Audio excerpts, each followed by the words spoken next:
ओम शांति। मधुबन मुरली 2023 दिसंबर 15। बाबा का आज का महावाक्य है, मीठे बच्चे, ये बना बनाया अनादि ड्रामा है। इस ड्रामा में हर एक एक्टर की एक्ट फिक्स है। मोक्ष किसको भी नहीं मिल सकता। बाबा का आज का प्रश्न है, शिव बाबा अशरीरी है, वो शरीर में किस लिए आते हैं, कौन सा काम करते हैं और कौन सा नहीं। बाबा का आज का उत्तर है, बाबा कहते, बच्चे, मैं इस शरीर में तुम्हें सिर्फ मुरली सुनाने आता हूँ। मैं मुरली सुनाने का ही काम करता हूँ। मैं खाने पीने के लिए नहीं आता हूँ। मैं आया हूँ तुम्हें नई राजधानी देने। बाकी स्वाद तो इनकी आत्मा लेती है। आज का बाबा का गीत है, छोड़ भी दे आकाश सिंहासन। ओम शांति। विस्तार है, गीत बजाए ही वो जाते हैं जिसमें अपना ताल्लुक है। आकाश में कोई तख्त नहीं है। आकाश इस पोलार को कहा जाता है। बाकी आकाश तत्व में तो तख्त नहीं है। न परमपिता परमात्मा इस आकाश में तख्त पर रहता है। बाप बच्चों को समझाते हैं, हम परमपिता परमात्मा इस आकाश में तख्त पर रहता है। हम परमपिता परमात्मा और तुम बच्चे जो आत्माएं हो, दोनों इस सूर्य चांद सितारों से उस पार रहते हैं। उसको मूल वतन कहा जाता है। जैसे यहाँ आकाश में सूर्य चांद सितारे हैं, उससे हुबहू झाड़ के मुहापिक महतत्व में भी आत्माएं रहती है। जैसे सितारे आकाश पर खड़े हैं, कोई चीज पर आधार नहीं है। अहम आत्माएं और परमात्मा बाप हम सब रहने वाले महतत्व में है। स्टार मुहापिक ही है। ज्ञान सूर्य, ज्ञान चंद्रमा, ज्ञान सितारे। अब ये तो समझाया है, जब जब भीड़ पड़ती है, दुख होता है, तब आता हूँ। पुराने को नया बनाना है। जरूर पुराने में भी भीड़ होती है। कलयुग में है दुख की भीड़। स्वर्ग में तो सुख ही सुख है। फिर से मुझे आकर सहज ज्ञान और सहज राजयोग सिखलाना होता है। सब बुलाते हैं कि आओ। कृष्ण के लिए नहीं कहते कि सिंहासन छोड़कर आ जाओ। कृष्ण के लिए सिंहासन अक्षर शोभता नहीं। वो तो प्रिंस था ना। सिंहासन तब कहे जबकि राजगद्दी मिले। हाँ, छोटे बच्चे को बाप गोद में व बाजू में बिठा सकते हैं। तो बाप समझाते हैं, आत्मा मूल वतन में स्टार महापिक है। फिर वहाँ से नंबरवार आती रहती है। दिखाते हैं ना स्टार कैसे गिरते हैं। वहाँ से भी आत्माएं आकर सीधा गर्भ में जाती है, गर्भ में जाती है। ये अच्छी रीति नोट करो। हर एक आत्मा को सतो रजो तमो से पास करना है। जैसे पहले लक्ष्मी नारायण आएंगे तो उनको सतो रजो अवस्था से पास होते हैं। पुनर्जन्म लेते लेते फिर तमो प्रधान अवस्था को पाना ही है। हर एक का ऐसे है, वापिस जा नहीं सकते। इब्राहिम बुद्ध आते हैं, उनको भी सतो रजो तमो से पास करना है। पुनर्जन्म लेना पड़ता है। द्वापर में धर्म स्थापक आते हैं, वहाँ से पुनर्जन्म शुरू होता है। फिर तमो प्रधान बनना है। अब उनकी सद्गति कौन करे? सद्गति दाता तो एक ही शिव है। कहते हैं सबकी सद्गति करने मुझे आना पड़ता है। मेरे जैसा काम और कोई कर नहीं सकता। मैं देवी देवता धर्म भी स्थापन करता हूँ। तुमको राजयोग सिखा रहा हूँ। गति और सद्गति दाता तो मैं हूँ। जब तुम प्यारे बन जाते हो तो फिर मैं तुमको वापस ले जाता हूँ। तुम्हारी भी सद्गति करता हूँ। तुम्हारे साथ जो अनेक धर्म वाले हैं उन धर्म स्थापकों सहित सबका उद्धार करता हूँ। तुमको ज्ञान से श्रृंगार कर स्वर्ग के मालिक लक्ष्मी अथवा नारायण को भरने लायक बनाता हूँ। फिर तुमको वापस ले जाता हूँ। सबको पहले मुक्ति धाम भेज देता हूँ। सबका सद्गति दाता भी हूँ। दूसरे धर्म स्थापक जो आते हैं वो सद्गति नहीं करते। वो सिर्फ अपना धर्म स्थापन कर उनकी बुद्धि करने लग पड़ेंगे। अपने धर्म में पुनर्जन्म लेते सतो रजो तमो से पास करेंगे। अभी सब तमो प्रधान है। अब इनको पावन सतो प्रधान कौन बनाए? बाप खुद बैठ बच्चों को समझाते हैं। भगवान आकर सबकी सद्गति भी करते हैं। भारत को स्वर्ग भी बनाते हैं। जीवन मुक्ति के लिए राजयोग सिखाते हैं। इसीलिए बाप की इतनी महिमा है। गीता है सर्वशास्त्रमयी शिरोमणि। परंतु कृष्ण का नाम लिख देने से भगवान को भूल गए हैं। भगवान तो सबका सद्गति दाता है। इसीलिए गीता सब धर्म वालों के लिए धर्मशास्त्र है। सबको इसे मानना पड़े। सद्गति का शास्त्र और कोई है नहीं। सद्गति देने वाला है ही एक। उनकी ही गीता है। तुम बच्चों को सद्गति का ज्ञान दे रहे हैं। गीता में शिव का नाम होता तो सब धर्म वालों का ये शास्त्र होता। बाप सबको कहते हैं अपने को आत्मा समझ मेरे साथ योग लगाओ तो विकर्म विनाश होंगे और तुम मेरे धाम आ जाएंगे। सब धर्म वालों की सद्गति करने वाला भी मैं हूँ। बाकी तो आते ही है अपना धर्म स्थापन करने। मनुष्य कहते हैं क्या मोक्ष नहीं मिलेगा? बाप कहते हैं नहीं। जो भी सब आत्माएं हैं सबका पार्ट ड्रामा में फिक्स है।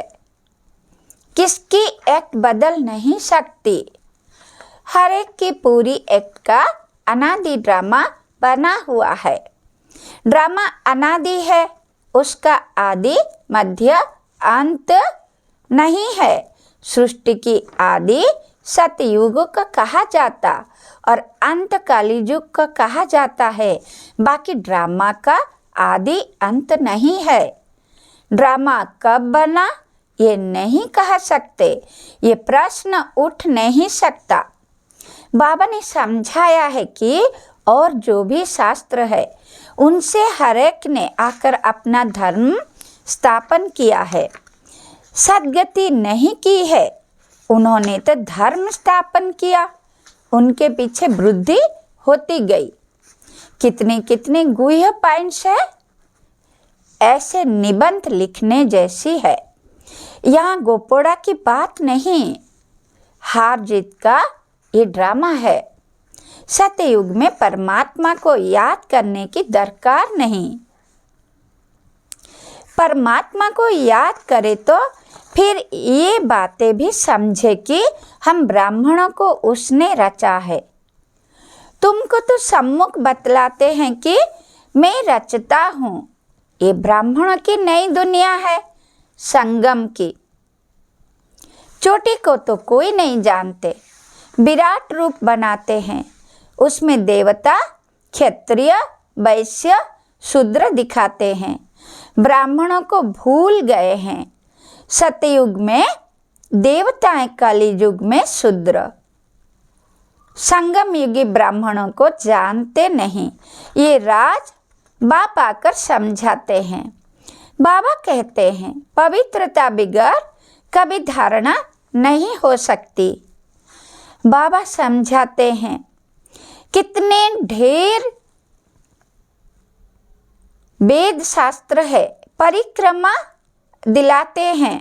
मंदिरों से चित्र निकाल परिक्रमा दिलाएं, फिर वापस मंदिर में ले आते हैं। बाबा अनुभवी हैं, शास्त्र से गाड़ी भरकर परिक्रमा देते हैं। ऐसे ही फिर देवताओं के चित्र भी गाड़ी में रख परिक्रमा दिलाते हैं। ये सब है भक्ति मार्ग। तुम हो शिव शक्तियाँ, तुम सारे विश्व की सद्गति करती हो, परंतु ये कोई जानते नहीं कि देलवाड़ा मंदिर हुबहू इन्हों का यादगार है। ऐसा मंदिर कहीं नहीं है। जगदम्बा है, शिव बाबा भी है, शक्तियों का चबूतरा भी बना हुआ है। भक्ति मार्ग में फिर से ऐसे मंदिर बनेंगे। फिर विनाश होगा तो ये सब खत्म हो जाएगा। सतयुग में कोई मंदिर होता नहीं। ये सब भक्ति मार्ग का विस्तार है। ज्ञान में तो चुप रहना है, एक शिव बाबा को याद करना है। शिव बाबा को भूल औरों को याद करेंगे तो अंत में फेल हो जाएंगे। फेल नहीं होना है। मनुष्य मरते हैं तो उनका कहते हैं राम राम कहो अंत में, परंतु ऐसे याद आता नहीं है। फिर भी गाया जाता है अंत काल जो नारायण सिमरे। बात अभी की है, भंबरों को आग तो लगनी है। अंत काल जो नारायण सिमरे, बरोबर अब तुम समझते हो हम नारायण का लक्ष्मी को बरेंगे। स्वर्ग के लिए तैयार हो रहे हो। बाबा बिगर ये ज्ञान कोई दे नहीं सकते। ये बाबा भी कहते हैं कि अब हमको शिव बाबा ने बताया है।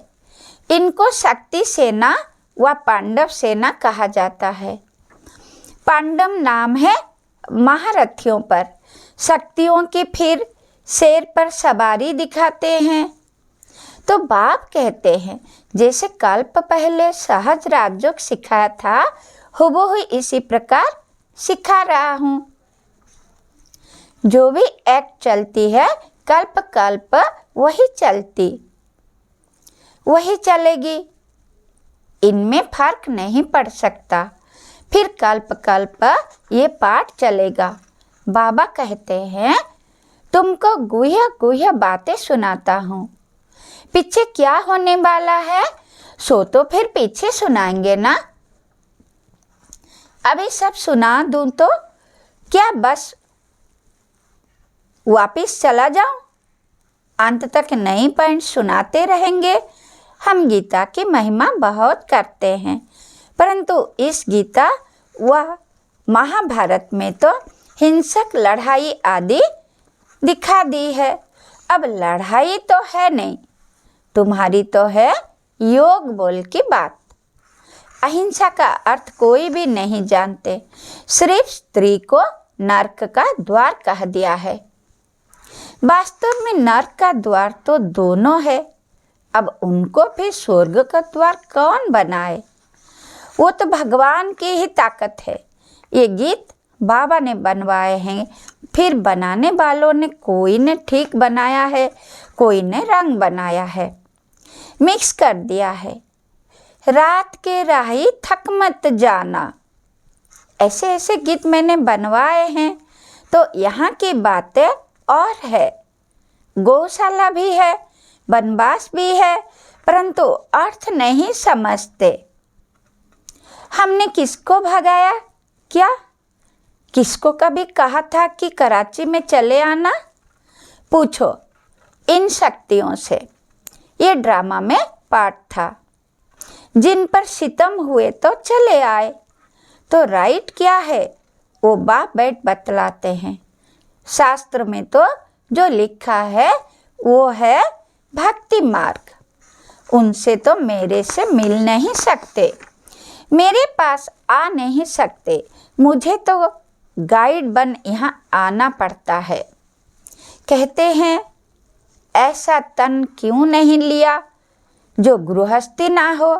अरे मुझे तो गृहस्थी के तन में ही आकर उनको ज्ञान देना है। उनके ही 84 जन्म बताता हूँ तो कितनी गुह्य बातें हैं। ये नए धर्म के लिए नई बातें, ज्ञान भी नया है। बाप कहते हैं कल्प कल्प में ये ज्ञान सुनाता हूँ और कोई ऐसे कभी नहीं कहेंगे कि मैं कल्प कल्प धर्म स्थापन करने आता हूँ। लक्ष्मी नारायण दोनों नहीं कहेंगे कि हम फिर से राजाई करने आए हैं। वहाँ ये ज्ञान ही प्राय लोप हो जाता है। शास्त्र तो बाद में अनेक बना दिए हैं। हम ब्राह्मणों के लिए एक ही गीता है। धर्म भी स्थापन करता हूँ और सद्गति भी सबकी करता हूँ। डबल काम हुआ ना।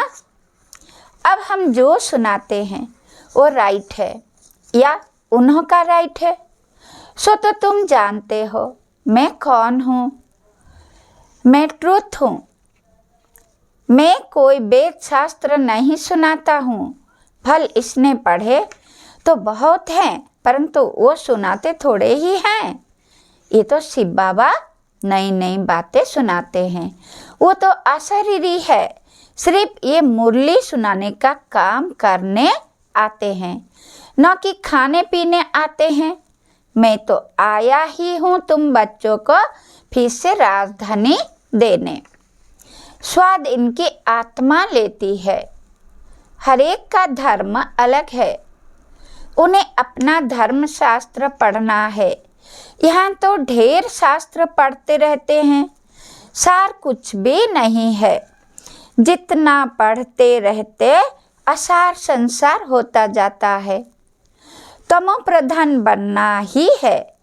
पहले पहले सृष्टि में तुम आए हो। तुम ब्राह्मणों ने माता पिता से जन्म लिया है। उस तरफ है आसुरी कुटुंब, यहाँ है ईश्वरीय कुटुंब। फिर जाकर दैवी गोद लेंगे, स्वर्ग के मालिक बनेंगे। माता पिता के मत पर चलेंगे तो स्वर्ग के सुख घनेरे मिलेंगे। बाकी रुद्र ज्ञान यज्ञ में विघ्नों तो जरूर पड़ेंगे। बाप कहते हैं बच्चे, विकारों पर जीत पाने से ही तुम जगत जीत बन सकते हो। ऐसे थोड़े ही शादी नहीं करेंगे तो कमजोर रह जाएंगे। सन्यासी पवित्र बनते हैं, फिर वो कितने मोटे तंदुरुस्त रहते हैं। यहाँ तो ब्रेन का काम है, मेहनत है। दधीची रुचि का मिसाल है ना। सन्यासियों को तो बहुत माल मिलता है। बाबा खुद बहुत माल खिलाते थे। यहाँ तो बहुत परहेज रखनी पड़ती है। अच्छा, मीठे मीठे सिखिलदे बच्चों प्रति माता पिता बाप दादा का याद प्यार और गुड मॉर्निंग। रूहानी बाप की रूहानी बच्चों को नमस्ते। हम बच्चों को भी बाप दादा को याद प्यार गुड मॉर्निंग, नमस्ते नमस्ते नमस्ते। धारणा के लिए मुख्य सार नंबर 1, ज्ञान की अच्छी धारणा के लिए पवित्रता के व्रत को अपनाना है। अंतकाल है, इसीलिए ऐसा अभ्यास करना है जो बाप के सिवाय और कोई याद ना आए। नंबर 2, दधीची ऋषि मिसल सेवा करते विकारों पर विजय प्राप्त कर जगत जीत बनना है। आज का बाबा का वरदान है, समय की रफ्तार प्रमाण सर्व प्राप्तियों से भरपूर रह, माया जीत बनने वाले तीव्र पुरुषार्थी भव। बाबा का वरदान का विस्तार है, बाप दादा ने जो भी प्राप्तियां कराई है उन सर्व प्राप्तियों को स्वयं में जमा कर भरपूर रहो, कोई भी कमी ना रहे। जहाँ भरपूरता में कमी है वहाँ माया हिलाती है। माया जित बनने का सहज साधन है। सदा प्राप्तियों से भरपूर रहना, कोई एक भी प्राप्ति से वंचित नहीं रहो। सर्व प्राप्ति हो। समय की रफ्तार प्रमाण कोई भी समय कुछ भी हो सकता है, इसीलिए तीव्र पुरुषार्थी बन अभी से भरपूर बनो, अब नहीं तो कभी नहीं। बाबा का स्लोगन है, सत्यता और निर्भयता की शक्ति साथ हो तो कोई भी कारण हिला नहीं सकता। ओम शांति। स्वीट शिव बाबा। शुक्रिया शुक्रिया शुक्रिया।